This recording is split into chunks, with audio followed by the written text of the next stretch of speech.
el informativo.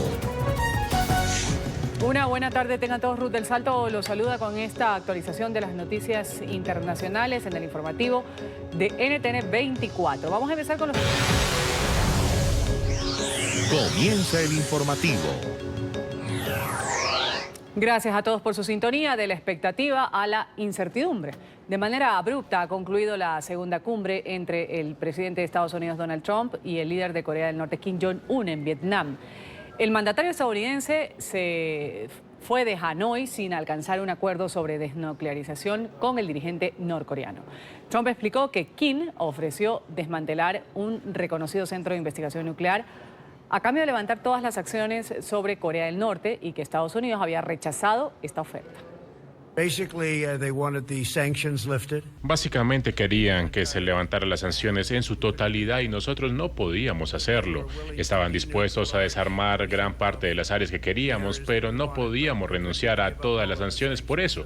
Así que seguiremos trabajando y ya veremos. Pero tuvimos que alejarnos de esa sugerencia en particular, tuvimos que alejarnos de eso. Son las palabras del presidente Donald Trump tras dar por finalizado su más reciente encuentro con el líder de Corea del Norte, Kim Jong-un. La decisión provocó que el encuentro entre ambos líderes terminara antes del tiempo previsto en la agenda oficial. Sin embargo, el republicano se mostró optimista de cara al futuro. Pero literalmente nos fuimos, pasamos todo el día con Kim Jong-un, que es todo un tipo y un personaje, y creo que nuestra relación es muy fuerte.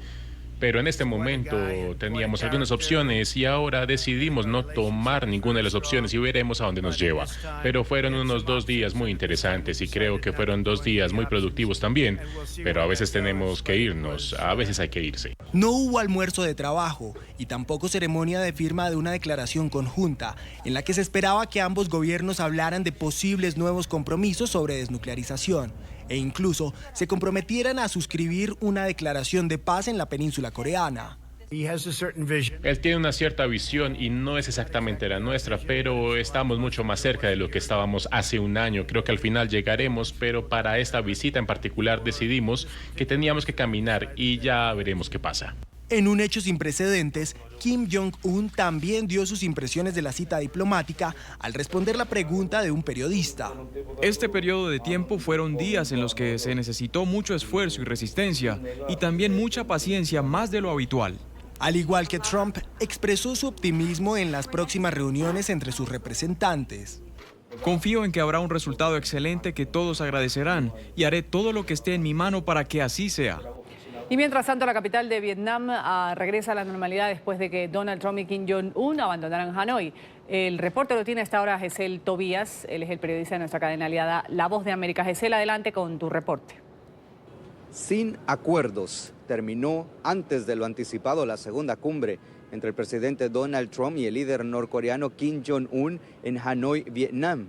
En conferencia de prensa, el mandatario estadounidense aseguró que Kim Jong-un solicitó explícitamente el levantamiento de las sanciones económicas sobre Corea del Norte, pero aseguró que Washington no está listo para realizar una concesión como esa.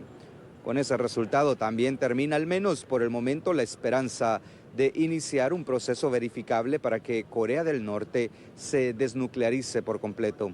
También la oportunidad de conseguir un histórico acuerdo que ponga fin a la guerra de las Coreas se queda en el limbo.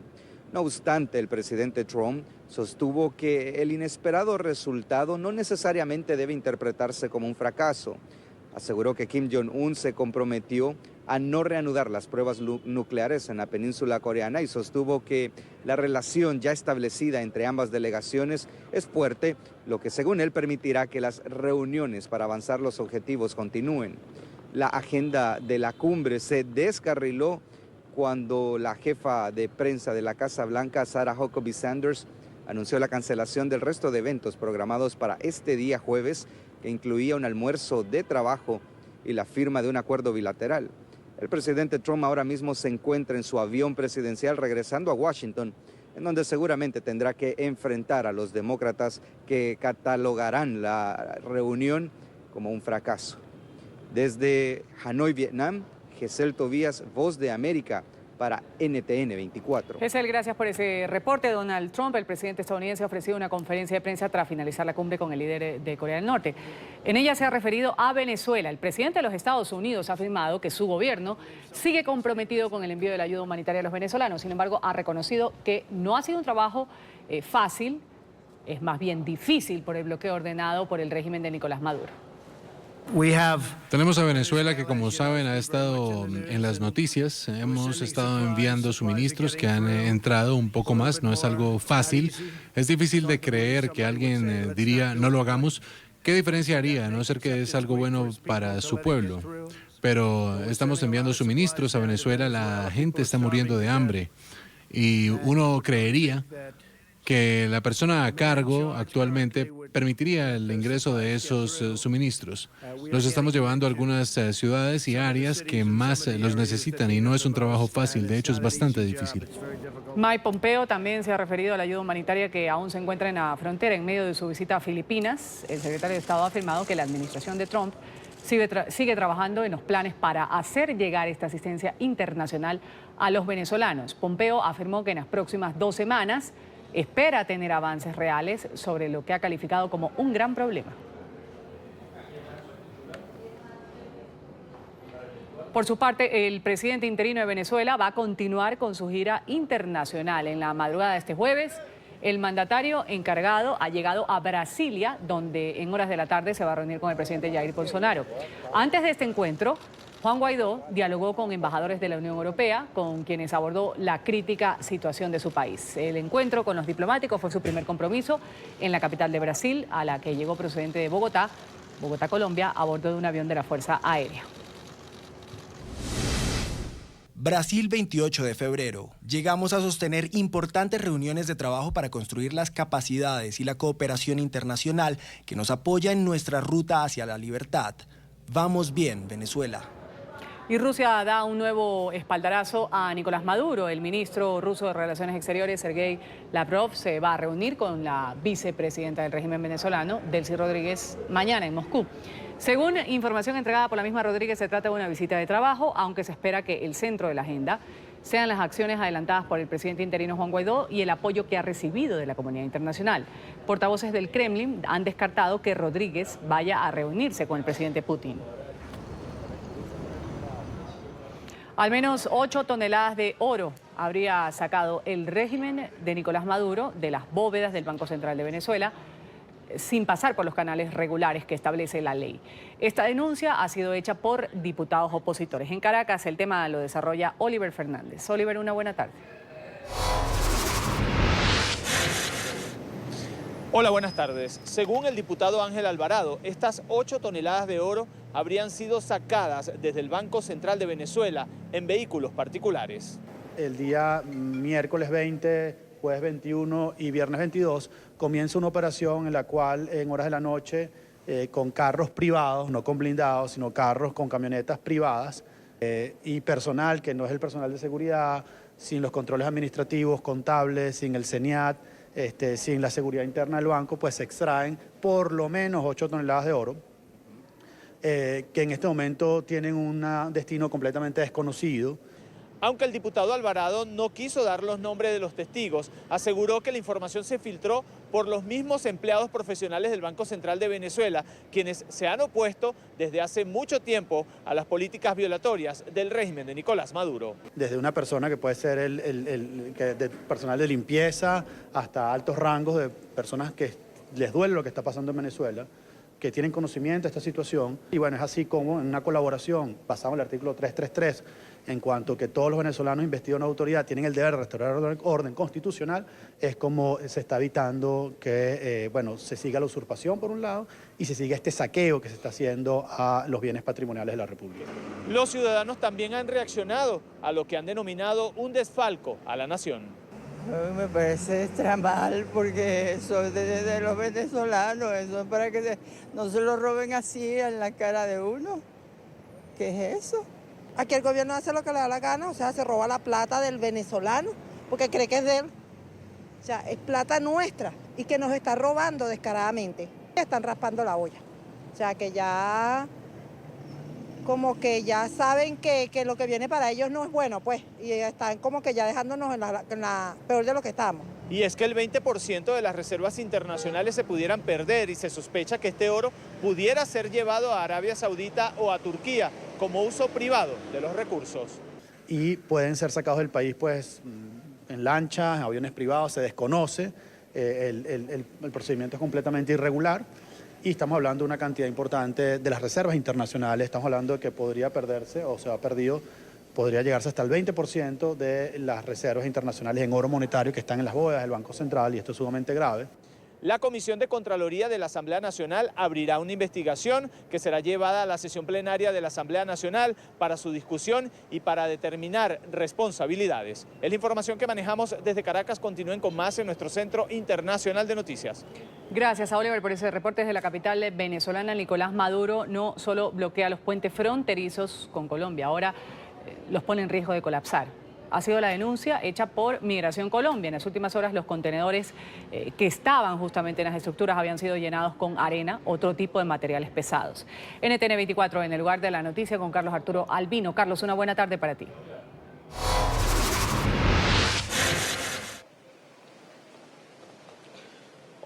Hola Ruth, muy buenas tardes. 12:13 en Colombia. Miren, esta denuncia lo hace Migración Colombia específicamente en uno de los puentes también, son 3 puentes, pero uno de los puentes es el puente Tienditas, como se llamaba antes, ahora se llama Puente de la Unidad, donde recordemos que está la ayuda humanitaria toda en una bodega esperando ser pasada a Venezuela. En este puente se vieron con las cámaras de seguridad cómo el régimen de Maduro depositaba arena. También en el puente que nos encontramos ahora, que es el puente internacional Simón Bolívar, al fondo están también unos contenedores con carrotanques. Pero ¿qué dice Migración Colombia? En el siguiente informe les contamos. Esta es la evidencia de la sobrecarga a la que están exponiendo los puentes internacionales. Funcionarios del régimen de Nicolás Maduro depositan toneladas de arena en los contenedores que atravesaron en el puente Tienditas. Los puentes soportan pesadas cargas, pero en movimiento. No están diseñados para cargas estáticas y esto puede provocar graves daños estructurales. Crece la preocupación de Migración por estos pesos en los 3 puentes. Venimos a denunciar una actitud que está poniendo en riesgo la estructura, la estabilidad de los puentes por parte de la dictadura de Maduro. Están poniendo material, peso estático sobre estos puntos, poniendo en riesgo esta infraestructura. En el puente Francisco de Paula, Santander, están los camiones que fueron quemados por fuerzas leales al chavismo. Y el Simón Bolívar continúan contenedores y carrotanques abandonados por la Guardia Nacional. Todo esto para evitar que pase la ayuda humanitaria a Venezuela.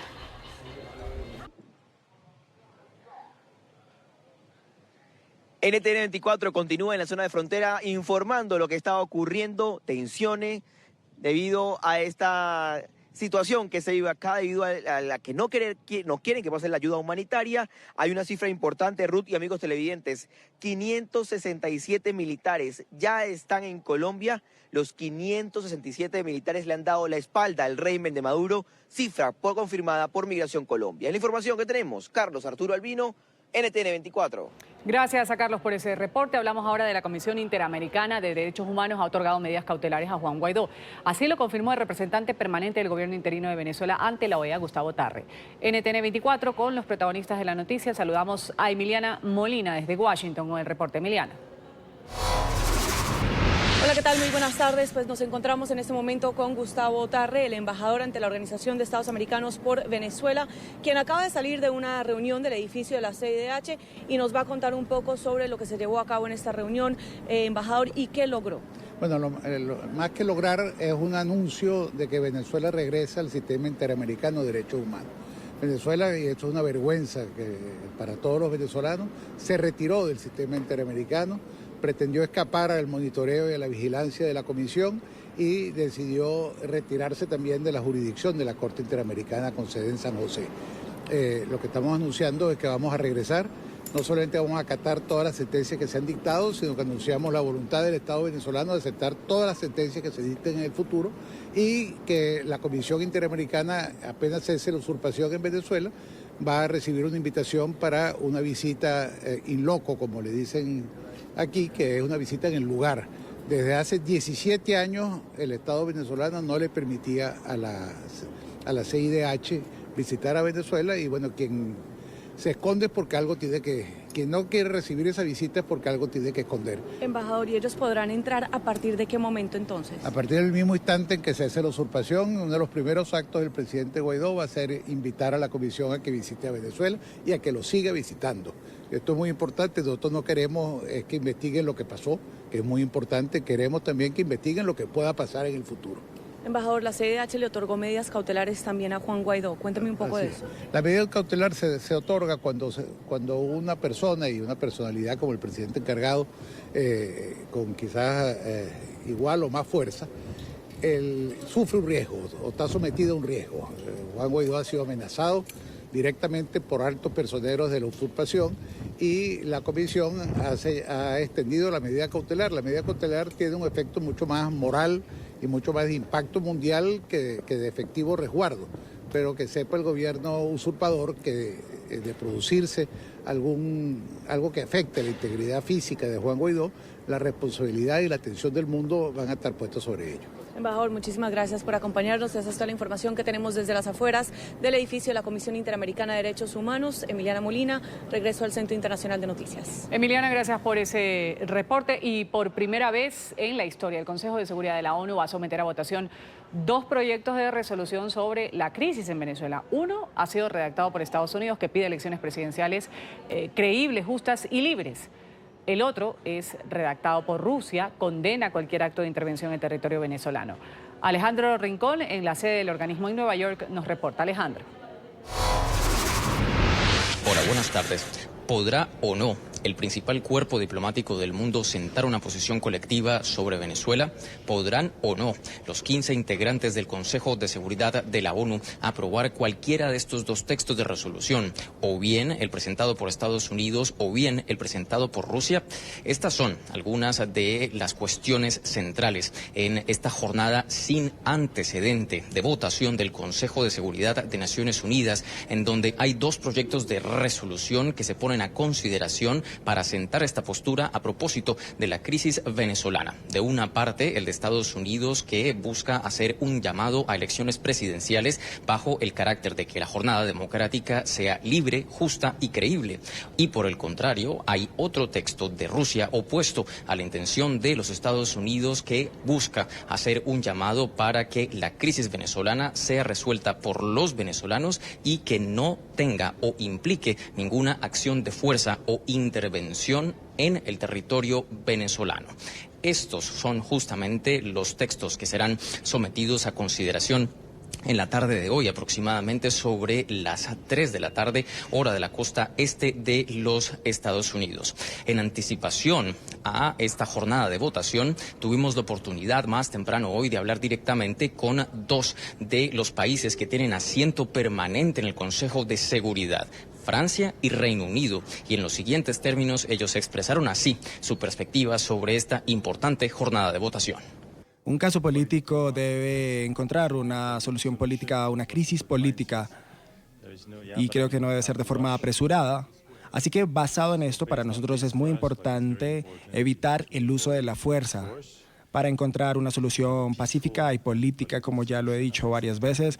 Yo creo que la situación en Venezuela es extremadamente triste. Este es el caso de un gobierno que maltrata a su propio pueblo, no deja que la ayuda humanitaria entre al país. El pueblo ha ido a la frontera para tratar de conseguir que esa ayuda humanitaria entre al país y eso ha sido bloqueado por unidades del ejército. Creo que es conveniente que el Consejo de Seguridad mire esta situación y exprese su punto de vista. Sabemos que el Consejo no está unido, no es un secreto que no va a haber unidad hoy, pero al mismo tiempo no puedes maltratar a tu propio pueblo con impunidad.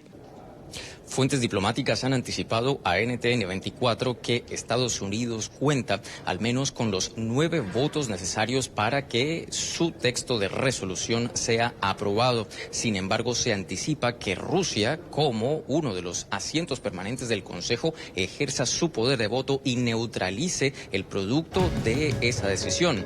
Es todo lo que tenemos para ustedes por ahora. Continúen con más en el informativo. El gobierno de México ha presentado el plan para la protección de migrantes mexicanos que están en Estados Unidos. El presidente López Obrador, en conjunto con el secretario de Relaciones Exteriores, Marcelo Ebrard, han informado sobre las nuevas medidas para beneficiar a sus connacionales que se encuentran en la Unión Americana y para las que van a destinar cerca de 3.000 millones de pesos en este año. La estrategia contempla 10 acciones principales, entre las que están la ampliación de los programas de salud, educación, deporte, abogados también para la defensa de los mexicanos y garantizarles que se respeten sus derechos humanos. Las autoridades en Estados Unidos han demolido los prototipos del muro que el presidente Donald Trump ordenó construir en la frontera de San Diego, en la ciudad mexicana de Tijuana. Con maquinaria, trabajadores de la construcción han logrado derribar 7 de las barreras. Solo ha quedado en pie un muro que está fabricado con metal, que no pudieron tumbar. La administración Trump dijo que los prototipos cumplieron su función, que consistía en explorar nuevos diseños, también atributos para el muro fronterizo. Y este jueves se lleva a cabo la tercera audiencia ante el Congreso de Michael Cohen, el ex abogado de Donald Trump. Las sesiones a puerta cerrada. Antes de salir de Vietnam, donde se reunió con Kim Jong-un, el mandatario estadounidense respondió a las explosivas declaraciones de ayer, las que dio Cohen, en las que lo tildó de racista y de mentiroso. NTN 24 en el lugar de la noticia con Carolina Valladares. Carolina.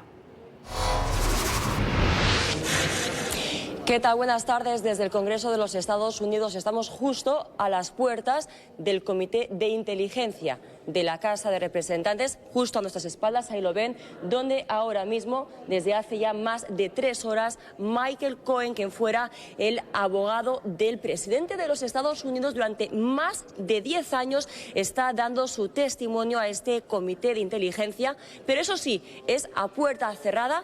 No fue así ayer, cuando Cohen ofreció ese largo testimonio, en este caso ante el Comité de Supervisión del Congreso. Sobre las palabras de ayer de Cohen contra el presidente Trump, el mandatario le respondió hace unas horas, pero desde Vietnam, donde asistía a la cumbre con Kim Jong-un, dijo que todo lo que dijo es mentira, menos una cosa, que no hubo colusión con Rusia. Creo que llevar a cabo una falsa comparecencia como esa y hacerlo en medio de esta cumbre tan importante, para mí es una cosa terrible. Lo podrían haber hecho 2 días después o incluso la semana que viene y habría sido mucho más apropiado. Habrían tenido más tiempo, pero hacerlo en medio de esta importante cumbre es algo realmente terrible. Él mintió mucho, pero fue muy interesante porque no mintió sobre una cosa, dijo que no hubo colusión con Rusia. Y me pregunto por qué no mintió también sobre eso, como lo hizo sobre el resto. Es decir, mintió sobre tantas cosas que estoy realmente impresionado que no mintiera también sobre eso.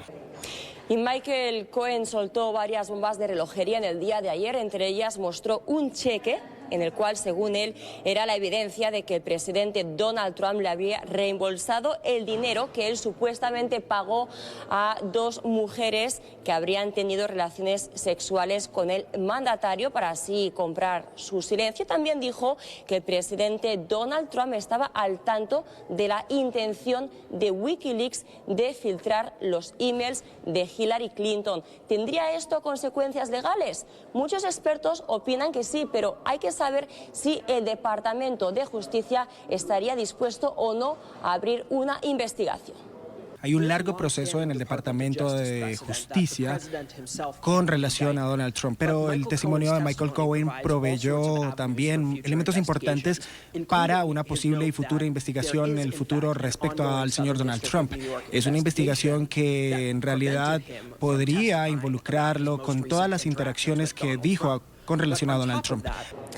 Se estima que la comparecencia de Cohen en el Comité de Inteligencia en la Cámara de Representantes pueda durar hasta las 6 de la tarde del día de hoy. Por lo tanto, tendremos que esperar, ya que es a puerta cerrada, si tras esta comparecencia se filtra o no información a la prensa. Este es el reporte desde Washington. Carolina Valladares para NTN 24. Carolina, gracias por ese reporte. Hay preocupación en Florida por el auge en las escuelas del reto conocido como Momo. El desafío de redes sociales comenzó en el 2018. Insta a los niños y a los adolescentes a maltratarse y quitarse la vida. Paola Serna tiene el reporte desde Miami. Paola.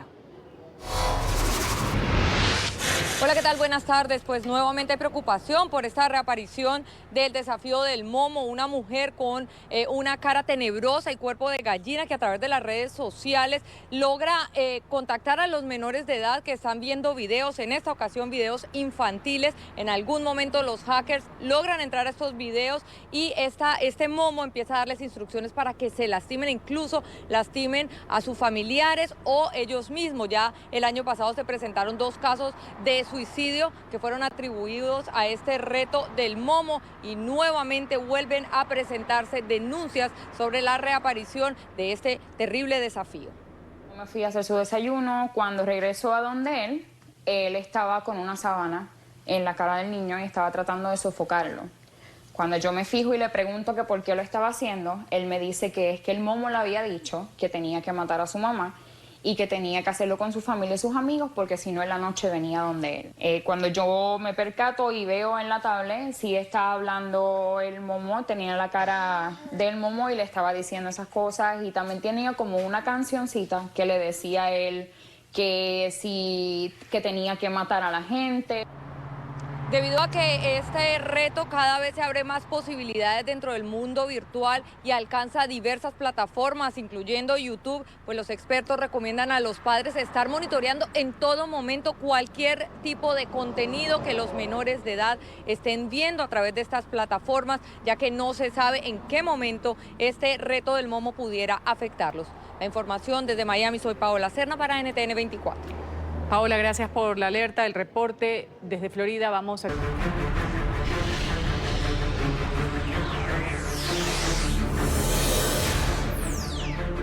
El primer ministro de Israel está en la mira de la justicia. Según medios locales, el fiscal general de la Nación anunció que Benjamín Netanyahu sería imputado en 3 casos de corrupción.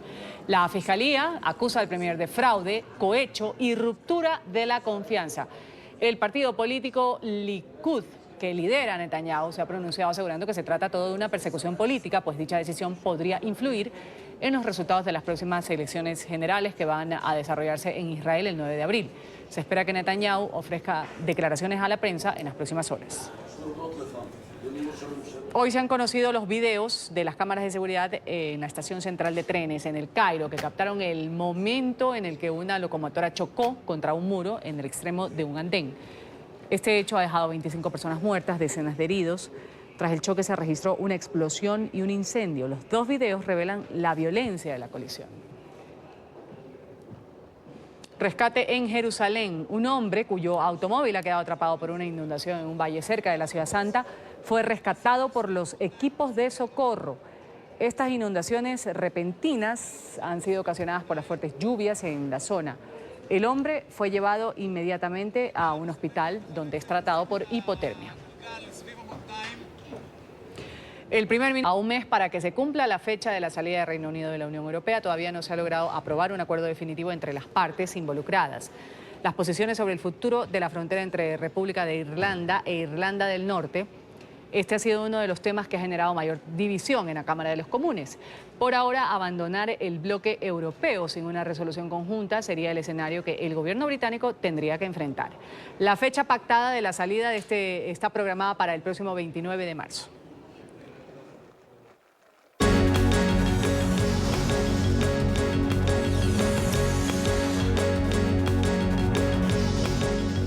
De la tarde con 44 minutos nos enlazamos con el presidente interino de Venezuela, Juan Guaidó, que está de visita en Brasil y habla a esta hora desde el Palacio de Planalto. La balanza comercial entre Brasil y Venezuela llegó a 5.000 millones de dólares, 6.000 millones de dólares. Hoy es apenas 200 millones.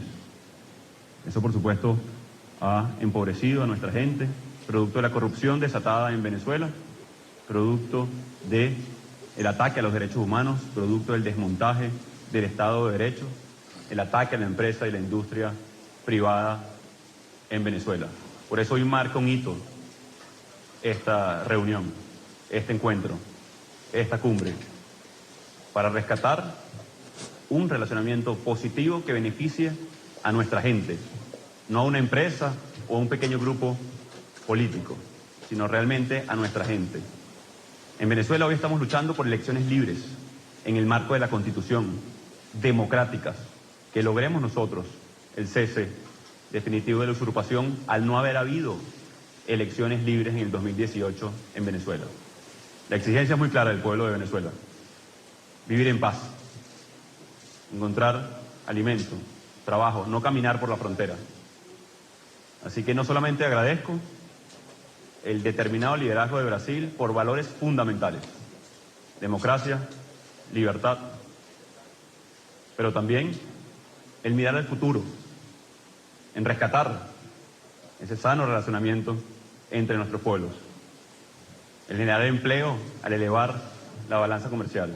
PDVSA, la empresa petrolera venezolana, pasó de producir 3 millones de barriles de petróleo a menos de 1 millón, casi 600.000 el día de hoy. Difícilmente pudiéramos colaborar entonces de esa manera con la región. Para rescatar la industria de manera práctica hay que rescatar la democracia, hay que rescatar los derechos humanos, el Estado de Derecho en Venezuela, y va a beneficiar sin duda también a nuestro pueblo hermano de Brasil, rescatando la frontera, el peligro que hay de albergar terroristas en Venezuela, como sucedió en el ataque con el ELN en Colombia, que el autor material estuvo en Venezuela, participando en extracción de oro para comprar armamento. Así que a nivel de soberanía, de estabilidad en la región, de democracia, de intercambio sano económico en el futuro cercano, esto marca un hito nuevo para una región que quiere democracia, que no va a mirar hacia un lado mientras saquean recursos de una nación. Así que, presidente, muchísimas gracias por el determinado liderazgo a favor de la democracia, de la libertad, pero también el entendimiento de que una región fuerte también genera una economía fuerte en toda la región. Que la democracia siempre está en juego y tenemos que defender las instituciones en toda la región, que no podemos permitir nunca más que un pequeño grupo quiera apoderarse de la verdad o de los recursos de un pueblo, que no se puede utilizar la palabra pueblo para aprovecharse de él, sino para crear prosperidad, libertades y, por supuesto, bienestar para nuestro pueblo. Para los venezolanos, agradecer además el respaldo en el proceso de acopio de ayuda humanitaria. Hoy hay 300.000 venezolanos en riesgo de muerte por la emergencia humanitaria compleja, que no permitieron entrar parte de esa ayuda. Hay otros 3 millones en riesgo sanitario y riesgo de caer también en emergencia humanitaria compleja. Seguiremos luchando no solamente por el ingreso de la ayuda humanitaria, por la libertad en Venezuela, por atender a los desposeídos. Y para concluir, no es cierto que sea un dilema en Venezuela entre guerra o paz, como lo han querido hacer ver. No es cierto que sea un dilema entre una ideología u otra. En Venezuela es entre democracia y dictadura. En Venezuela hoy es entre la miseria, la muerte de nuestra gente por hambre o regresar al camino de la prosperidad, el futuro y la integración de la región. Minimizar el conflicto hoy en Venezuela queriendo encajonarlo a una tendencia u otra, a un falso dilema entre guerra y paz. Ahí no hay dilema. Todos queremos evidentemente vivir en paz, pero no se puede vivir en paz cuando masacran indígenas y aborígenes en Santa Elena de Guairá, en frontera con Roraima, cuando niegan las elecciones libres en un país, cuando persiguen la disidencia con más de 1.000 presos políticos en este momento. La paz no es la ausencia de conflicto, es la posibilidad que tenemos en Venezuela del abrazo en familia, más de 4 millones de inmigrantes, 15% de la población. La única vuelta atrás que hay para los venezolanos en camino a buscar la democracia es la vuelta a casa, es recuperar nuestra democracia, la libertad y las oportunidades para que nuestra gente regrese. Así que muchísimas gracias y dejado claro esto, nuestra ruta es constitucional por el cese de la usurpación, por construir un gobierno de transición que genere estabilidad, gobernabilidad y reinstitucionalice de cara a una elección libre. Brasil puede contar nuevamente y muy pronto con una Venezuela próspera, con un sano intercambio comercial y ver hacia el futuro, pensar en esa transición, presidente, donde podamos recuperar ese intercambio comercial. Podemos hablar nuevamente del potencial energético de nuestros países, del potencial que tenemos en desarrollo de la Amazonía, del respeto a nuestros aborígenes, nuestros indígenas, y no como pasa hoy en Venezuela, que destruyen el Amazonas para sacar oro, por ejemplo, con el arco minero. Así que, gracias al Brasil, un pueblo de Venezuela que resiste, a pesar de los embates de la dictadura, que está hoy de pie junto a ustedes, buscando el sano entendimiento de nuestros países. Gracias, presidente. Señoras y señores, con la palabra... Señoras y señores, ahora las palabras del presidente de la República, Jair Bolsonaro. Juan Guaidó, presidente encargado. Presidente encargado de Venezuela, Juan Guaidó. Con satisfacción. Muchas gracias por su presencia y lo recibo a nombre de la presidencia de la República del Brasil. Usted tiene una tarea importante, ha sido llamado para brindar esperanza. Desde que usted apareció y se declaró presidente y fue reconocido por los Estados Unidos, yo estaba con Iván Duque de Colombia y también nos abrimos a ese camino. Y me alegra ser, como presidente de Brasil, tener parte y haber tenido parte en todo lo que está ocurriendo ahora mismo en Venezuela hoy en día. Algunas veces las personas preguntan, ¿cómo puede ser que un país rico y próspero y con un pueblo maravilloso, cómo es que consiguió llegar a esa situación caótica en donde está hoy en día? La democracia, la libertad. Y a gente às vezes se pergunta, ¿cómo puede ser que un país rico, próspero y también con un pueblo maravilloso consiguió llegar a esa situación caótica?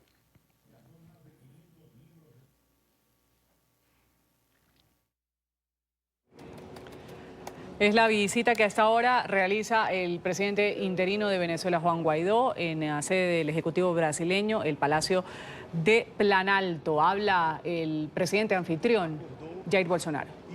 Y acordó en parte, también similó todo lo que acontecía de forma negativa en su país. Y es por eso que nosotros resolvimos como punto final darnos cuenta del populismo, la democracia barata que ocurre y que lleva exactamente a una acción negativa, a una acción y a un estado en el que su país se encuentra ahora mismo, una izquierda que ellos suelen jactarse de los pobres, pero en realidad terminaron multiplicándolos y terminaron por lo más bajo. Señor Guaidó, nosotros como gobierno de Brasil queremos apoyarlo en el camino de la prosperidad. La situación que su país se encuentra ahora mismo, ante todo eso, podemos decir que continuamos apoyando todas las acciones del Grupo de Lima y a su gobierno para llegar al objetivo que nos interesa a todos, libertad y democracia. Presidente Guaidó, es por eso que esta cuestión tiene que ser llevada adelante. Es un hombre que tiene mucho valor. Nuestro querido embajador Ernesto, que se encuentra trabajando también, y no vamos a detenernos en ningún esfuerzo en el marco claramente de la legalidad, de nuestra Constitución y de nuestras tradiciones. ¿Para qué? Para que la democracia sea restablecida en Venezuela. Ahora, todos sabemos que eso será posible, no solamente con elecciones, porque las elecciones sabemos que son libres y confiables, sino que sabemos que su país también enfrentará la recuperación. El presidente interino de Venezuela, Juan Guaidó, arribó anoche a Brasilia para adelantar una serie de reuniones. Lo han llevado a una reunión con el presidente Jair Bolsonaro. También estará en la sede del Congreso Nacional. Volvemos con las declaraciones. Bueno, volvemos para agradecerle su sintonía con el informativo de NTN 24, Canal de las Américas. En una hora retornamos con una nueva actualización de los hechos mundiales. Nos puede seguir por Twitter como @NTN24. También está a disposición nuestro portal web www.ntn24.com. Una buena tarde.